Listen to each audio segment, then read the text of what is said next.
So it's been a while since I've done a cat update for you guys, so I really wanted to do one. So I'm going to do that for you guys today.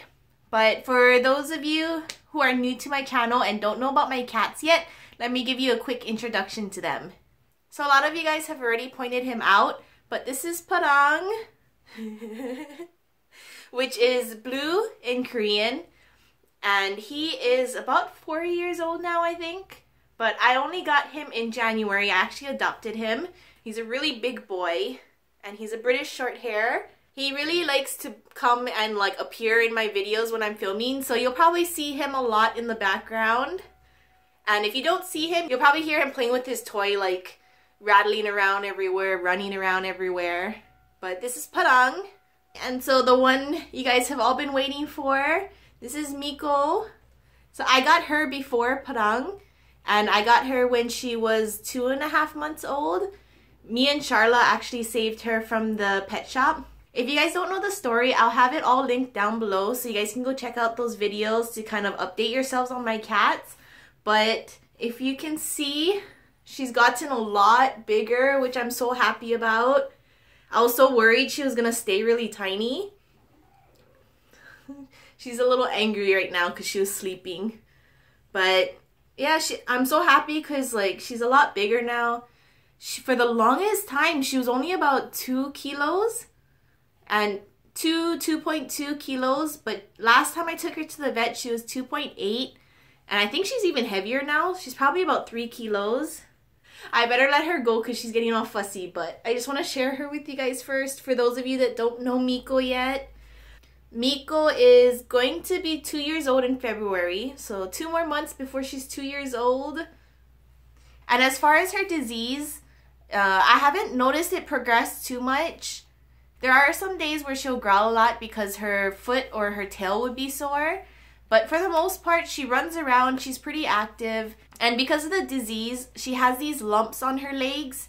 And I haven't really noticed them grow too much. They may have grown just a little bit, but it's not a really big difference. So I'm really glad that it's not progressing quickly, and hopefully she can still have a long life ahead of her. That aside, her nosebleeds. She does still have nosebleed problems, but it has its up and downs, and there's times where she'll have a lot of nosebleeds and there's times where she barely will have any. And I believe it is because of a cold. I started to kind of realize that as I've been watching her over the last year, because it's been over a year now since she started having her nosebleeds. Last winter, she had like the worst nosebleeds ever. Like not a lot of blood will come out, but she was having it every day. And when she would sneeze, it would get everywhere. So like my floor would just be covered in blood. And if I don't have a chance to clean it up right away, it just kind of like piles up. And it did get pretty bad at one point. But during the summer, it got really, really good. I think she had a nosebleed only like once a month. It kind of gradually got less and less. Like as it was springtime, it was happening maybe every 2 weeks or so. And then during summer, it was about every month.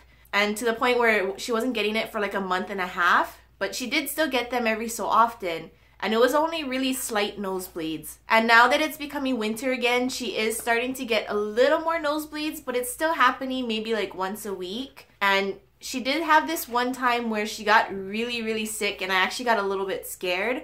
But her nose was like blocked and she was having trouble breathing, and I was so scared like it was going to be so blocked that she wouldn't be able to breathe at all. And for some reason, she was never breathing through her mouth.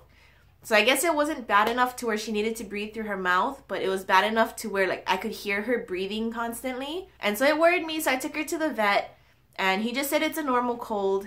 And she took medicine, and that was cleared up within a couple days, so that was totally fine. But I did start taking her to a new vet, and he kind of explained that with Scottish folds, because of their nose structures, they can be prone to colds.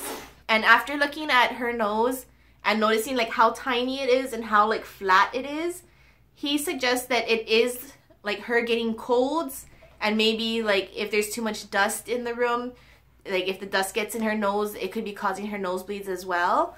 So he explained it really simply and easily, and it seemed like he knew what he was talking about, which was really nice. I do still have to worry about her nosebleeds, but they are better, and I kind of have a little better understanding about what's causing them.